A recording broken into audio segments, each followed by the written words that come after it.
উপস্থিত মাননীয় আমার পাশে বসে থাকা শিক্ষক মহাশয়গণ ও আমার সামনে বসে থাকা বিদ্যা অর্জনকারী ছোট বড় দাদা ও ভাই সকল, আমি ওই মহান আল্লাহ তাবারক ওয়া তাআলার প্রশংসা করি যিনি আমাদেরকে সালান আঞ্জুমানে একত্র তৌফিক দান করেছেন। তার সকল বলে আলহামদুলিল্লাহ।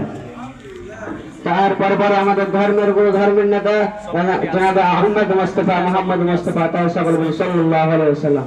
সেই বিষয়টি হচ্ছে মুমিনের বৈশিষ্ট্য এবং কোরআন হাদিসের আলোকিত। যে ব্যক্তি মহান আল্লাহ তাবারক ওয়া তাআলার একত্ববাদে পূর্ণ আন্তরিকতার সাথে বিশ্বাস স্থাপন করে এবং সেই অনুযায়ী আমল করে তাকে প্রকৃত মুমিন বলে। মুমিনের বৈশিষ্ট্য 5টি।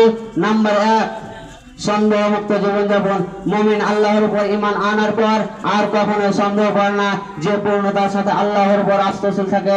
বিশেষ করে দিনী ক্ষেত্রে আমল করা, দিনী ক্ষেত্রে কোনো আমল করা কারণ সন্দেহের সাথে যে আমল করা হয় তা আন্তরিকভাবে করা হয় না এবং অনেক ক্ষেত্রে কাজটা সঠিক হয় না।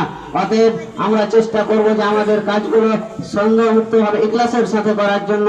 এটাই সত্যবাদী মুমিনের অন্যতম বৈশিষ্ট্য। আল্লাহ তাবারক ওয়া তাআলা কোরআনের মধ্যে বলেন, ইন্নামাল মুমিনুল্লাযীনা আমানু বিল্লাহি ওয়া রাসূলিহি সুম্মা লাম ইয়ারতাবু ওয়া জাহাদু বিআমওয়ালিহিম ওয়া আনফুসিহিম ফী সাবিলিল্লাহ উলাইকা হুমুস সাদিকুন।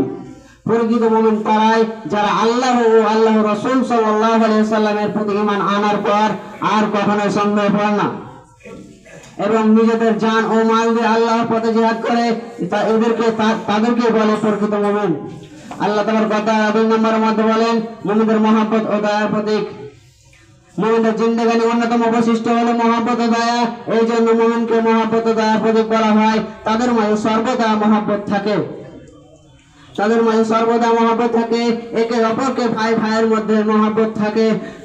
আল্লাহ তাবারক ওয়া তাআলা কোরআনের মধ্যে বলেন, ইন্নামাল মুমিনুনা ইখওয়াতুন ফাআসলিহু বাইনা আখওয়াইকুম ওয়াত্তাকুল্লাহা লাআল্লাকুম তুরহামুন।